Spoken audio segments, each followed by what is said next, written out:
I often think back to when life felt simpler and our relationship was filled with shared dreams and laughter. Susan and I used to sit on the porch, drinking coffee and discussing our future. We were young, ambitious, and always made time for each other despite our busy schedules. But over the years, our careers took over, and we gradually grew apart. We ignored the growing distance, always focusing on the next project or deadline. And now it feels like we're lost in our separate worlds, struggling to reconnect. I can't shake the unease I've been feeling lately. Susan spent months doing fieldwork in a remote Utah community, deeply absorbed in her PhD research.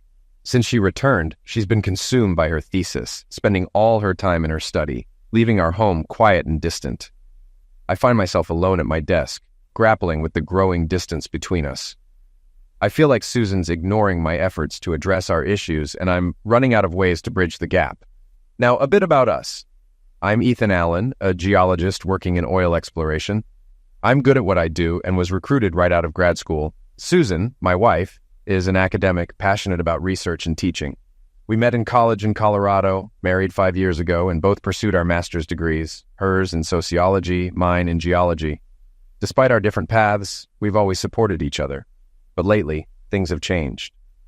Susan spent 2 months in Utah for her research, much longer than planned. She didn't keep in touch, claiming she had no access to phones or email, which seemed unlikely. When she returned, she locked herself in the study to focus on her thesis, and communication between us has been minimal. I've tried to reach out, but it feels like she's keeping me at a distance. She's researching a splinter group from the Mormon Church in a closed community, and while I understand the importance of her work, the way she's handling it is pushing us further apart. I started to question whether my perception of that closed community was accurate. How did Susan, an outsider, manage to gain their trust for so long? Maybe they made an exception for her. Did they know she was researching them? These questions puzzled me, but Susan refused to discuss anything related to her research. I admire her dedication to completing her PhD, but something feels off since she returned. Her lack of communication bothers me, and when I brought it up, she got irritated, implying I didn't understand the complexity of her work. She wouldn't discuss her 2-month stay at all. Before leaving, she had shared her research plan with me. Now, after finishing her fieldwork, she won't talk about it. I felt excluded from this part of our life. Simple, non-threatening questions seemed like a big deal to her. For the first time in our marriage, I felt Susan was hiding something significant. The tension between us kept growing, and she became increasingly secretive. She promised to explain everything after her thesis was done, but that offered me no comfort. Why not tell me now? The first thing I noticed when I returned was her drastic change in appearance. Before, she dressed like any 26-year-old woman, stylish but not too revealing. Now, she wears ultra-conservative clothing, long dresses that cover her neck and ankles, and she stopped wearing makeup and perfume. Her once beautiful hair is now rolled up in a bun. When I commented on her new look, she brushed it off, saying she liked the more conservative style and that it helped her stay in the mindset for her research. At night, it was no different. She wore plain, long nightgowns and refused any closeness, claiming it would interfere with her emotions and research. Despite my efforts, she remained distant, more focused on her thesis than our relationship. Our house no longer felt like home. Susan had also picked up a stomach infection during her research trip. She was frequently nauseated but refused to see a doctor, saying she felt better now. Her sudden and intense focus on finishing her thesis surprised me, especially since she had 2 years left to complete it. When I questioned her rush, she said she wanted to return to high school teaching in the fall and needed her degree by then. While that explanation made some sense, it didn't fully add up. We always discussed major decisions together, but now she was making them on her own, further straining our marriage. When I asked where she was applying for a teaching job, she said she hadn't decided yet and was too busy to look into it. I offered to help, but she firmly told me not to interfere and that she would handle it in her own time. Susan's focus on completing her thesis and earning her degree seemed to overshadow everything else, including our relationship. I felt excluded from her decisions, and it worried me that she didn't see how deeply connected we are. Her choices affected me, yet I had no say. Time passed, and our conversations remained superficial. While her health improved, our marriage continued to fall apart. I stayed busy with my work as a research geologist, but Susan refused to discuss any plans, leaving me unable to coordinate my upcoming trips with her. Our life together was unraveling. Despite the growing distance, I tiptoed around her, feeling excluded from her world. My anxiety grew, even causing physical symptoms. I needed structure and hated surprises, but Susan was turning my life into a chaotic mess of unknowns. I started to fear she was abandoning me for her academic pursuits, and it left me feeling miserable. In the evenings, I would try to engage her in conversation, asking about her progress. But when I probed into her living arrangements during her research, she became defensive and angry. She refused to answer any questions until her thesis was done, which only fueled my suspicions and frustration. Our once loving marriage was deteriorating. We hadn't been lovemaking since before we both left for our trips. She claimed that any physical contact would taint her research, which made me question the nature of her work. If sex with her husband could interfere with her research, what exactly had she been doing? I began to wonder if she had broken her promises of fidelity. Her refusal to discuss anything only made things worse. She moved my workspace into the dining room and locked me out of the den. When I directly asked if she had been unfaithful, she reacted with hostility, insisting she wouldn't discuss her research until her dissertation was complete. It was clear that our marriage was in serious trouble. My stomach churned with anxiety, and I dreaded coming home. I felt like Susan was no longer mine, but rather consumed by her degree. Our once happy marriage was slipping away, and I couldn't help but wonder if other couples faced the same struggles when one partner was focused on a thesis. Her self-imposed deadlines only made everything more difficult. After a particularly tense argument, I reached my breaking point. "Susan," I said angrily, "you've ruined our trust and communication. I think our marriage is nearly over and it's your fault." I kept criticizing her, then stormed out, driving aimlessly to calm down. As I drove, I tried to sort through my thoughts. Susan claimed she still loved me and hoped I loved her too. I reassured her that I did, but I hated how she was treating me. She refused to talk about important things, like our marriage and her fidelity. My anxiety grew as I wondered if she had been unfaithful or crossed boundaries for her research. I couldn't keep living in this turmoil and knew something had to change soon, whether by her or by me. I considered leaving her and starting over, but couldn't imagine life without her. Deciding to investigate on my own, I thought about contacting someone at her university who might help. Reflecting on her behavior, her drastic changes in appearance and the refusal of closeness for months were alarming. The woman I loved had transformed into someone unrecognizable. She showed little interest in my life or feelings, and our physical and emotional connection had vanished. I started avoiding her, which only deepened the distance between us. Her use of a locked door and password-protected computer added to my suspicions. When I confronted her, she dismissed my concerns, saying I didn't need to worry about her work. But I couldn't shake the feeling that she was hiding something. Despite her reassurances, my distrust continued to grow. She refused to share any details about her research, claiming it would disrupt her progress. This secrecy was new and unsettling in our marriage.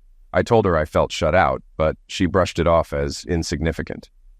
As I tried to cope with the situation, I considered my boss's suggestion to speak with her major professor. I made an appointment and decided to investigate our finances and her computer in the meantime.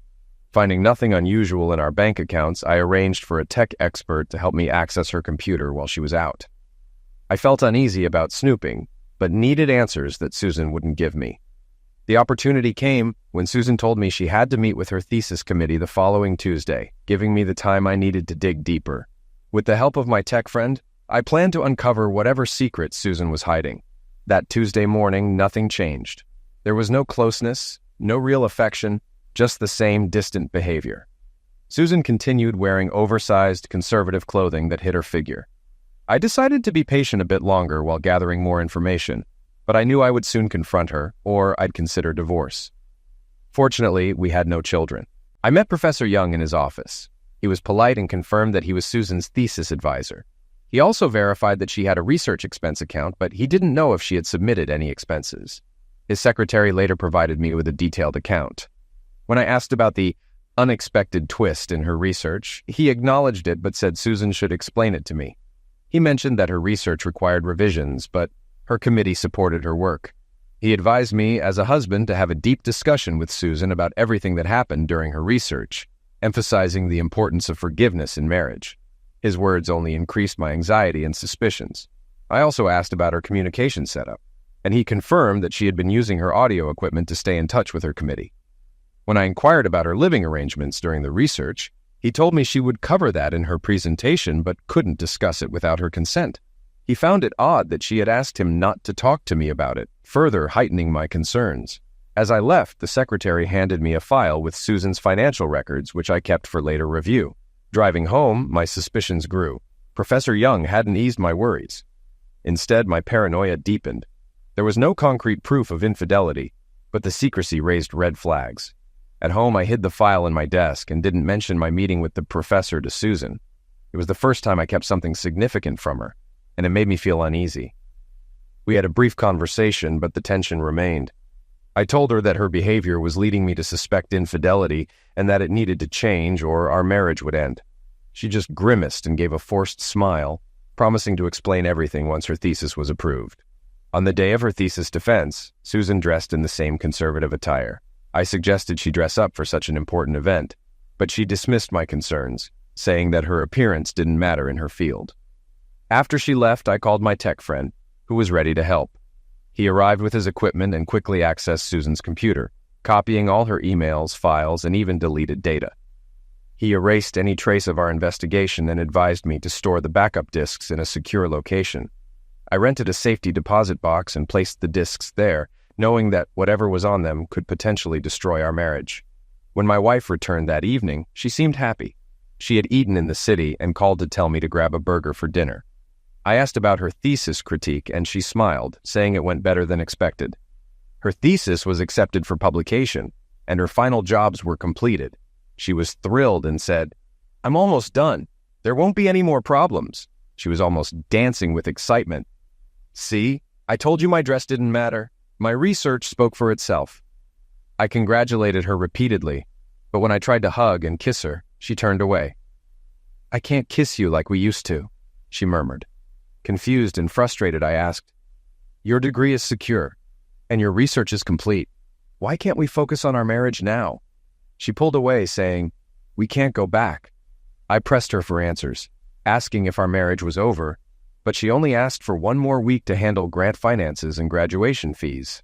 Frustrated, I accused her of delaying and stringing me along. Another argument ensued, and I reluctantly agreed to wait. I warned her that if she delayed again, I'd start looking for a divorce lawyer. I went out for a long walk, angry and on edge. That night was rough. I couldn't sleep, and Susan seemed restless too. Early the next morning, I noticed a change in her body. Her stomach, usually flat, had a small, smooth bump. Horrified, I realized she was pregnant. Given the timing, the child couldn't be mine. She must have been pregnant before she returned home, and her secrecy now made sense. Overcome with rage, I violently shook her awake. She screamed, trying to escape, but I held her down. "You're pregnant with another man's baby?" I yelled. "No more delays. You're going to tell me everything now." I stormed out, slammed the door, and tried to calm down by making coffee, but my anger only grew. I smashed a glass in frustration, knowing this was the worst day of my life. When I called Susan to the table, she entered, visibly scared and dressed in her usual drab clothing. I demanded that she put on something decent, but she confessed her old clothes no longer fit due to her pregnancy. She admitted she knew she was pregnant from the day she returned but had kept it from me, unable to face it. Susan explained that she believed the pregnancy was a result of attacks during her research trip. She was coerced into sex by Henry, the head of the family she stayed with, and felt trapped. She couldn't escape or seek help because his family controlled the local authorities. She described how the situation spiraled into more forced and eventually voluntary encounters, leaving her with no choice but to submit. She began to sob, and my anger eased. If she had been attacked, it changed everything. I had always dismissed such stories, thinking they didn't happen in America, but now I had first-hand evidence. While I silently planned to seek revenge, I needed her to tell me everything first. "I'm sorry you were attacked," I said more gently, "but that doesn't explain why you refused closeness with me or why you continued seeing him voluntarily. It doesn't explain your new habits or secrecy either. There has to be more. Keep talking," I urged. "Our marriage is still in trouble, but you're redeeming yourself a little." She cried more, and I couldn't tell if it was from guilt or because she was caught. "I'm trying, Evan. This is so hard. I had planned to explain everything in stages, but you forced me to start now. Please let me tell you everything in the order I intended." I hesitated, but agreed. "Okay, but it all has to come out today. No dragging this out. Yes, everything today, I promise, she replied. Susan, before we continue, I need to tell you I've been investigating. I talked to your professor and copied everything on your computer. You have one chance to be completely honest with me. I retrieved a tape recorder, set it up, and turned it on. I also took her cell phone and turned it off, ensuring there would be no interruptions. Then she began her story. Susan, I interrupted, are you telling me you grew up in one of those polygamous families? Yes, Evan. My mother was the fourth wife in a family like the one I researched. When I was 11, she escaped with me. We fled one night, leaving everything behind, and eventually found refuge in Colorado. That's where we built a new life, and I never talked about it until now. She paused, and I could tell she was exhausted. She asked for a break, and we went for a walk. For the first time since her return, she held my hand. Afterward, we sat back down with some water and fruit. My childhood experiences shaped my academic interests, she continued. I wanted to understand that world from an adult perspective. The next part will be harder for you to hear, but I'll be as honest as I can. She explained that the family she stayed with was part of her childhood family. They were suspicious of her return, but she managed to stay by pretending she might come back permanently. The head of the family, Henry, was a tall, muscular man in his 50s, used to absolute control. He laid down strict rules, including that she had to give up her wedding ring. Reluctantly, she complied, knowing she had no choice if she wanted to stay and complete her research. Her voice trembled as she recalled the memory.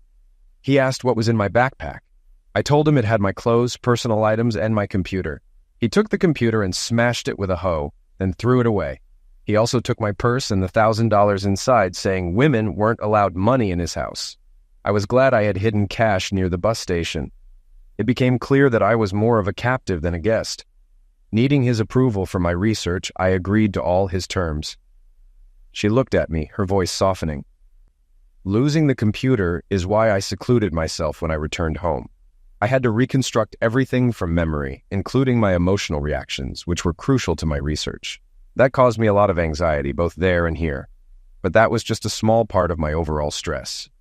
I agreed to follow all the community's rules without causing any disruption, which aligned with my research goals. You might wonder why Henry let me stay as an outsider. The only reason was that Henry was related to me by family, not blood. He's 20 years older than me and became the head of our family after my father passed away. When I arrived, I was given a bed in the attic with his other wives. Henry slept downstairs and the children slept with us. I was to work like the other women, dress like them, and obey all the rules. She paused, then continued. The first wife inspected my suitcase and found my birth control pills. She threw them out, saying they were unnatural and against God's will. My underclothes were also taken and burned. I had to wear plain white cotton garments. I couldn't protest. I had to follow their rules or leave. She looked at me with resignation. That night, I didn't think much of losing the pills since we weren't together. I planned to start them again once I got home. I settled into a routine and gradually gained the wives' trust, allowing me to gather a lot of information. I couldn't keep a diary, so I had to rely on memory. That's why I needed so much privacy after I returned. As she spoke, I jotted down notes. She continued. In my second week, Henry announced he would take me as his fourth wife. I was shocked, but he didn't care that I was already married. He said God had revealed to him that I was to be his wife. When I protested, he became aggressive, dragged me to his bedroom, and threatened violence if I didn't comply. He attacked me, and after that, I knew I was trapped. She took a breath, her voice shaking. From then on, he treated me as his wife. He was controlling and dominant, and I eventually became submissive. Over time, I began to accept and even enjoy the role. I started to disconnect from my life with you and embrace this new reality. The other wives shared similar experiences. After weeks of being confined, Henry allowed me to leave the house to visit other families.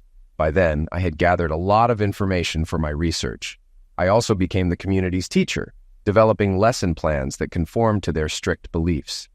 My role there became crucial for my research, and I was fully accepted as part of their world.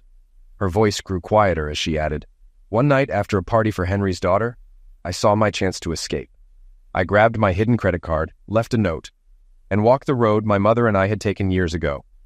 After nearly 8 miles, I was exhausted, but I managed to catch a ride to the bus station. I retrieved the cash I had hidden, and you know the rest. I returned home and started documenting everything. I secluded myself to focus on writing, blocking out all emotions, including our relationship, she sighed, looking drained. That's why I needed so much privacy. My mind had to be free from any emotional distractions, including sex with you. Now, my dear husband, this next part is even harder. Do you want to ask questions or should I continue? I decided to let her continue, feeling that our marriage was already beyond saving. She went on, I've had time to reflect on the two lifestyles I've experienced. They're very different, each with its own pros and cons. Honestly, I'm drawn to the rural communal life. The idea of multiple wives has its benefits, and I've explored this in my thesis. I'm also writing a novel based on my experiences and already received a $50,000 advance for it.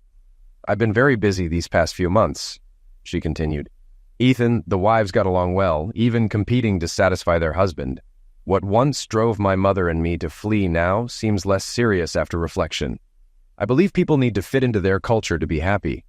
I've come to accept their way of life, even if it contradicts the values of the society you and I used to live in. I interrupted. So, attacking doesn't bother you anymore? That's not just wrong. It's evil. She ignored my comment and carried on. Let me explain why I haven't had marital relations with you. I was worried that if we had sex, it would cloud my memories of the encounters with Henry that I needed for my research.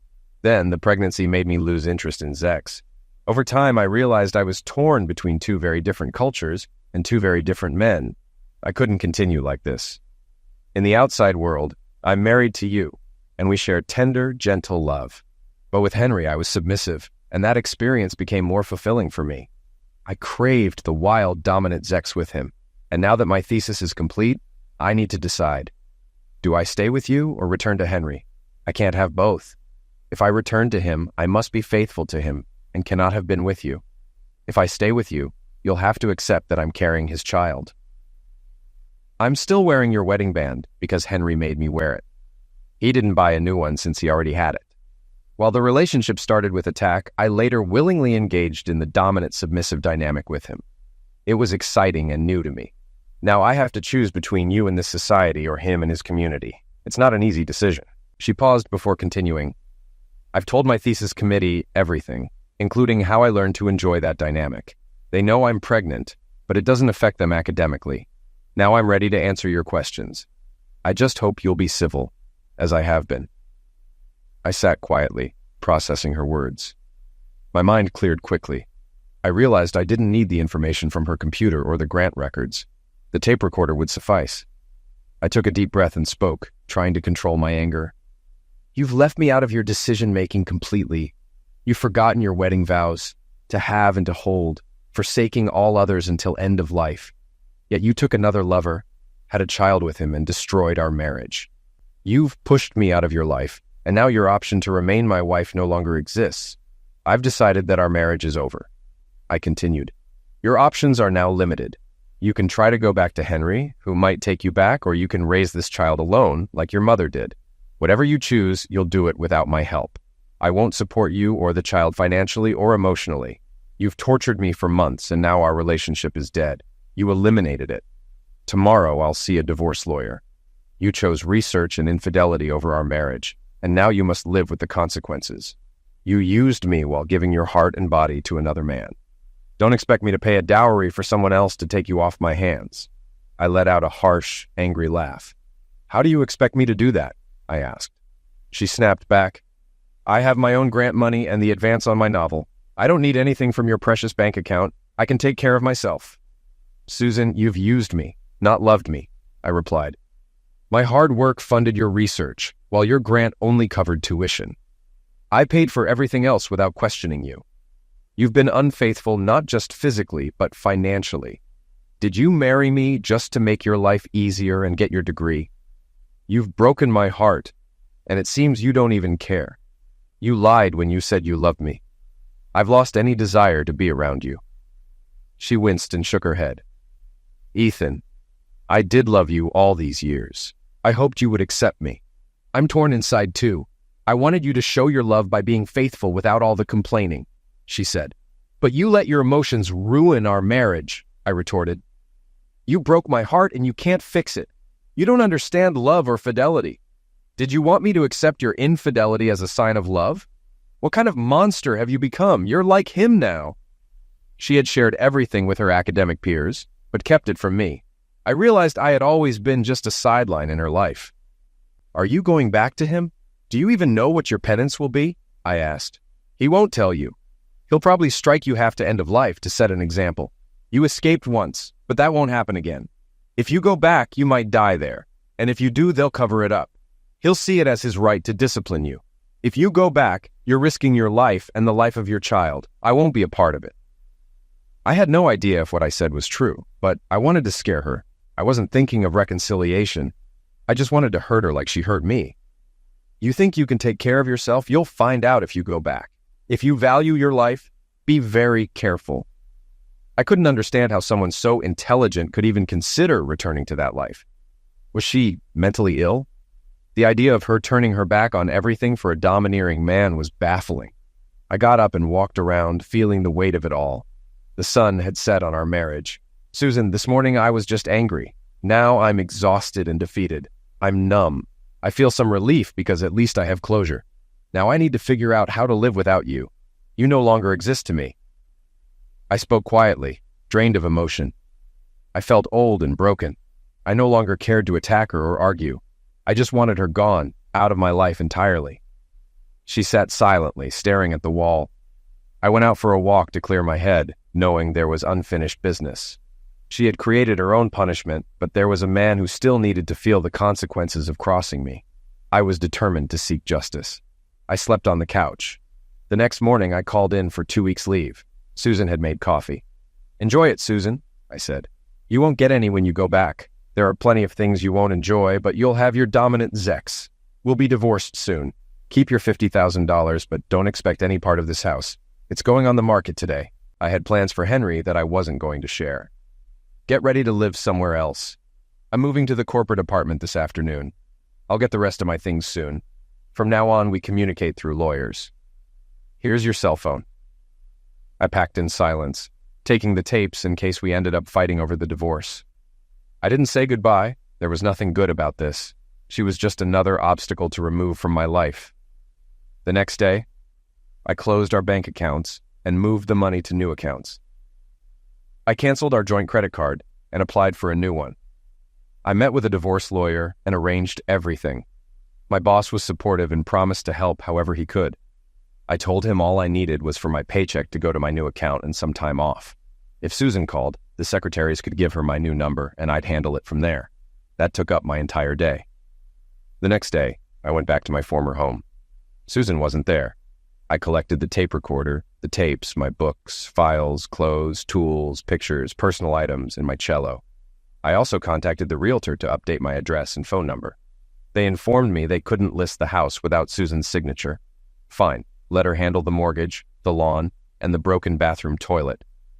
I left Susan a note with my new contact info, though I doubted she'd reach out. I mentioned I wanted to talk, not about the divorce, but about Henry.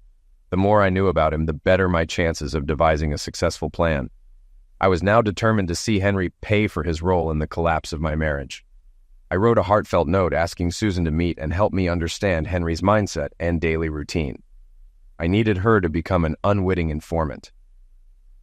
Afterward, I headed back to the city to see the divorce lawyer. Armed with the tapes and computer files, I told him everything. I refused any pre-divorce counseling and insisted on splitting everything 50-50ths, including Susan's advance for her novel.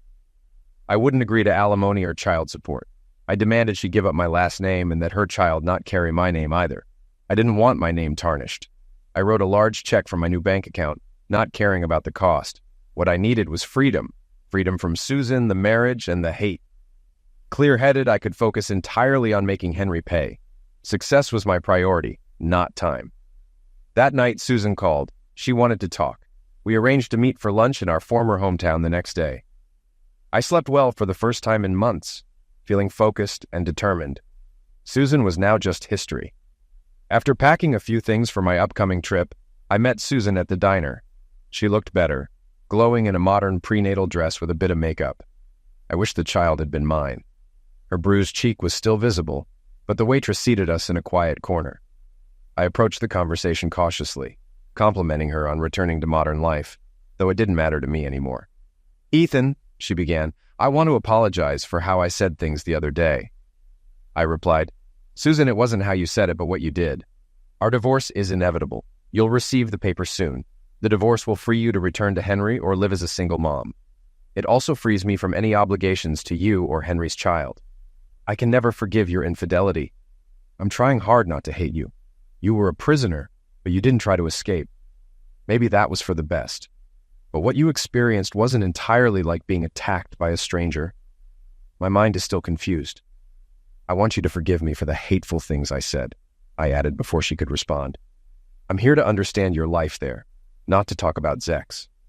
I want to know about your daily routine, Henry's work, the community's name and location.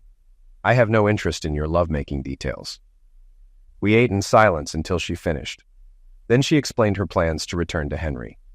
My warnings about his potential violence had scared her, but she needed to discuss the terms of her return. She also needed to determine if our marriage was truly beyond repair, as her heart was still torn between me and Henry. Her words triggered my anger. Susan, I told you our marriage is over. Your divided heart, my heart is crushed. Your consideration of another man broke us. Infidelity isn't just about Zex. Maybe someday you'll understand the depth of your betrayal. You promised me loyalty in front of everyone. You trashed that for a degree and some wild Zex. I'm no longer part of your future. I shifted the conversation back to my original purpose, asking her about the daily life in Henry's household. She shared everything I wanted to know. I didn't sense any suspicion about my intentions. Henry was religious, superstitious, and a control freak. He took pride in dominating his family and was highly respected by the other men in town. He had frequent Zex with his wives, sometimes 2 or 3 in one night. Susan said she loved trying to keep up with him, likely to goad and humiliate me. It worked, but I didn't comment. I left the diner determined to make Henry pay for his arrogance. Afterward, I visited Susan's mother, who was home from her teaching job. We sat at her kitchen table where I shared the news of Susan's pregnancy. She congratulated us, but her happiness turned to shock as I explained Susan's actions over the past 6 months. Susan's mother was devastated, unaware of the extent of Susan's involvement with her hometown. She viewed their previous escape as a traumatic event, akin to Jews fleeing Auschwitz. Seeing her only child drawn back to that life shattered her. We cried together, united in our shared loss. In that moment, I found some comfort in her presence. As the sun set, long shadows wrapped around us. We stood in a tight embrace, tears flowing, hers dampening my shirt, mine wetting her hair. After what felt like an hour, we finally parted, emotionally drained. She invited me to stay overnight, and I gratefully accepted. The next morning, after breakfast and real coffee, I resumed my drive to my parents' home. I promised to stay in touch with Susan's mom. She was a beautiful person, both inside and out. I couldn't help but notice how much Susan had once resembled her mother, before Henry. My hatred for him grew stronger. On the road, I called my parents, but got no answer. I tried Dad's cell, and he picked up. He and Mom were visiting my brother, so I decided to extend my trip and join them. I hoped the reunion would help stabilize my new life without Susan. I stayed at a motel before reaching my brother's apartment. He had recently returned from Afghanistan, where he served as an infantry company commander. After the usual greetings and hugs, I asked for some family time in the living room. As the day grew late, I suggested ordering pizza, salads, and soft drinks. Once everyone was gathered, I shared the sad news of my impending divorce from Susan. Mom cried, and Dad asked if reconciliation was possible. I started from the beginning, explaining Susan's research project, my work trip, and the changes that followed. We were briefly interrupted when the pizza arrived, but I continued, detailing her pregnancy and the complex situation we found ourselves in. As I spoke, the pain inside me resurfaced, mixing with anger. Mom cried harder, clinging to Dad. Dad, though emotional, held back his tears, but I noticed his trembling hands.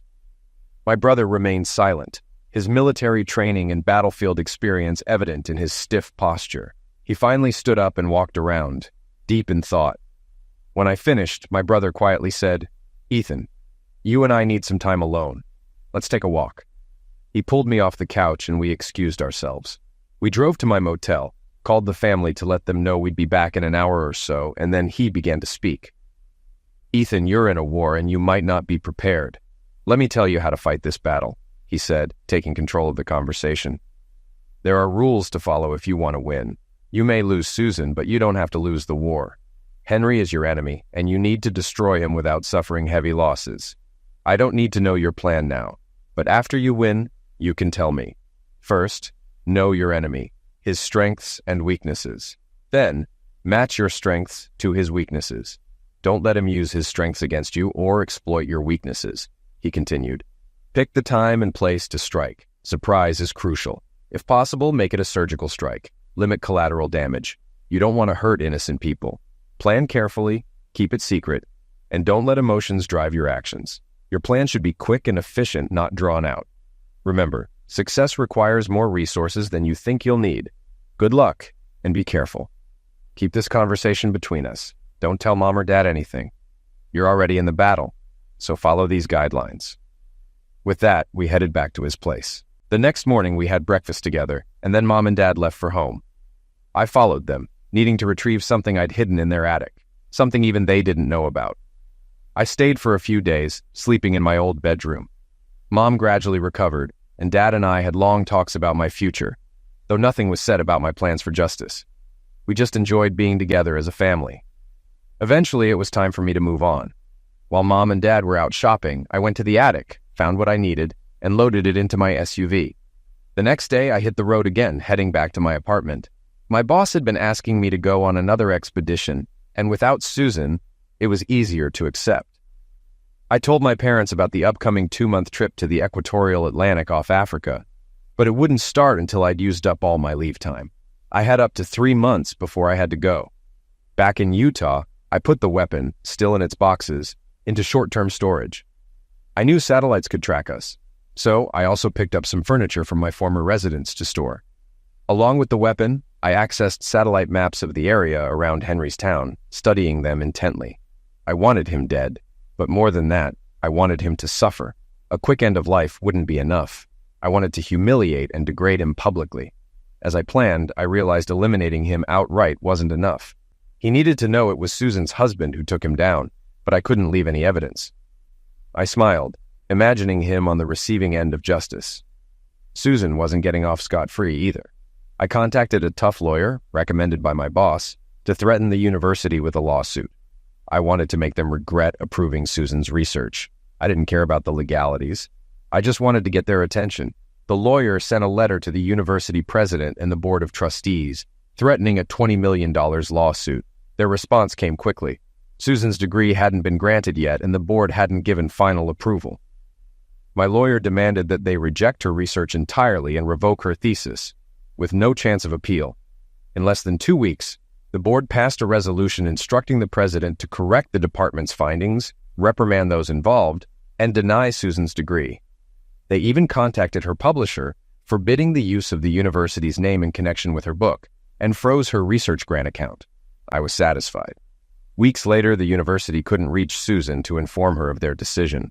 They contacted my lawyer, who provided Susan's divorce lawyer's contact info, along with her mother's and Henry's addresses. Susan wasn't at our former home, and I wondered where she was. Despite everything, I still worried about her and her unborn child, though I hated what she'd done. I also had another plan in mind, to send Henry a message from God. I carefully crafted a formal document, styled like the Declaration of Independence, with scripture quotes to intimidate him. After several edits, I printed it on expensive linen paper, placed it in a beautiful holder, and ensured there were no fingerprints. The final product was ready. I was confident that Henry's superstitious beliefs and faith in new revelations and divine visitations would make the document seem like a message from God. I chuckled, feeling good about my plan. I was using my strengths against his weaknesses, just as my brother had advised. I shifted my focus to preparing for my upcoming trips. One was to confront Henry, and then I'd continue to Africa without returning. I planned to be the avenging angel who appeared out of nowhere and vanished without a trace. I loved the idea, but I knew any mistake could spell disaster. To succeed, I needed to study, practice, and maintain complete secrecy. The internet made gathering information easier than going to a library where my actions could be traced. I studied maps and learned the layout of Henry's farmland. I knew what crops he planted when he worked, and where he liked to rest. Satellite photos, far more detailed than public images, showed every detail of the landscape. I knew the perfect spot, a small ridge near a tree by his wheat field, where I could hide and make my move. I was choosing the battlefield, and it was to my advantage. Weeks of intense planning went into this. I studied human anatomy, focusing on how to remove one of Henry's testicles. I wanted to leave him with his sexual drive, but without the ability to satisfy it. A fitting revenge. He had taken my wife, so I would take away his means of sexual satisfaction. The plan felt right, but I knew the risks. I didn't want to end up in prison, so I fine-tuned every detail. I bought supplies from various stores, paying in cash. I even ordered makeup and a fake beard online, along with oversized shoes from a thrift shop. One morning, my lawyer interrupted my planning. Susan had signed the divorce papers and wasn't contesting it. I didn't need to appear in court. The papers were filed, and the 60-day waiting period began. My lawyer informed Susan's lawyer about the university's decision to revoke her degree, and Susan apparently lost it. She was devastated. She'd lost everything, including her degree and reputation. I felt some guilt for hurting her mother, who was collateral damage in all this, but Susan had brought it on herself. Our house sold quickly, and we split the proceeds equally. Susan didn't want to live there, and I didn't care where she went. I had my own future to figure out. Strangely, I lost my desire for sex. My energy was consumed by my project, and I hoped my urges would return later. Susan had been my only partner, and I didn't desire anyone else, not even her anymore. During this time, I stayed in touch with the office and even did some pre-trip planning with my boss. My upcoming trip to Africa would provide a perfect alibi if needed. I confided in my tech-savvy friend who helped me obtain fake passports, IDs, and other essentials. We prepared to leave the country, with him taking my place on the first leg of the trip. Our plan was to switch identities briefly, ensuring I had a solid alibi while I dealt with Henry. Everything was set. My geek friend and I coordinated our timing and flights. I packed my supplies, rented a storage unit, and prepared a rental car. I wore gloves, leaving no fingerprints, and changed into a disguise before heading to Henry's town. I made sure to be seen by locals, but didn't engage with anyone. I believed I saw Susan, but I wasn't sure. If it was her, I hoped she would witness the justice I was about to deliver. Then I left without a word, ready for the final phase of my plan. That night, I took my spot 20 yards from Henry's usual resting place under the lone tree. Hidden under desert camouflage, I checked everything one last time, including the dosage for the dart. The weapon was designed to tranquilize African wildlife, and I loaded it to knock out a 300-pound animal, figuring Henry weighed around 280 pounds. I waited in my white robe, camouflaged, with the document titled, "To Henry, from God, ready." The heat was intense, and I drank lots of water. Just as I predicted, Henry appeared around noon working the wheat field. He eventually rested under the tree. I aimed at his gluteus maximus and fired the dart. It struck him, and though he swatted it away, it was too late. I emerged from my hiding place, now dressed all in white without the beard, wanting him to see my face. I had about 20 seconds before he'd be unconscious. Rushing over, I shouted, "Henry, God has heard the cries of Ethan Allen, Susan's real husband. You have sinned, and I am the avenging angel sent to deliver God's punishment." Henry tried to stand but collapsed, his eyes wide with fear. He couldn't speak, and I made sure he saw me clearly before he lost consciousness. No one saw or heard what happened. Though not naturally violent, I had no hesitation now. With Henry unconscious, I acted quickly. Pulling down his coveralls and underwear, I exposed his genitals.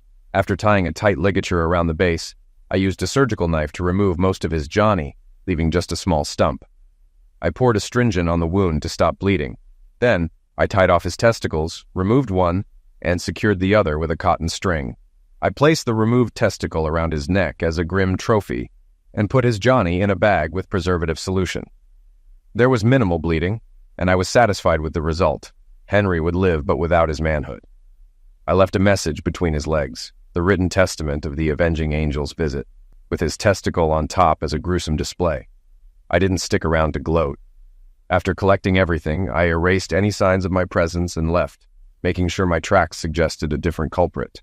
I carefully disposed of all evidence, burned the clothes and gear, and switched out the car tires before returning the vehicle. I boarded a flight to South Africa using a fake passport, carrying Henry's johnny as a twisted trophy. I was calm, even content as I traveled. My friend and I met in South Africa, exchanged pleasantries, and went our separate ways. While I continued my work in Africa, Susan returned home, depressed and scared of Henry, who had become more violent after losing his manhood. She eventually left him, moved near her mother, and raised her child as a single mother. She never finished her PhD, and though I thought about reconnecting with her, I couldn't face raising Henry's child. On what would have been our 10th anniversary, I sent Susan the preserved phallus as a final gesture. I had moved on with a new life and family.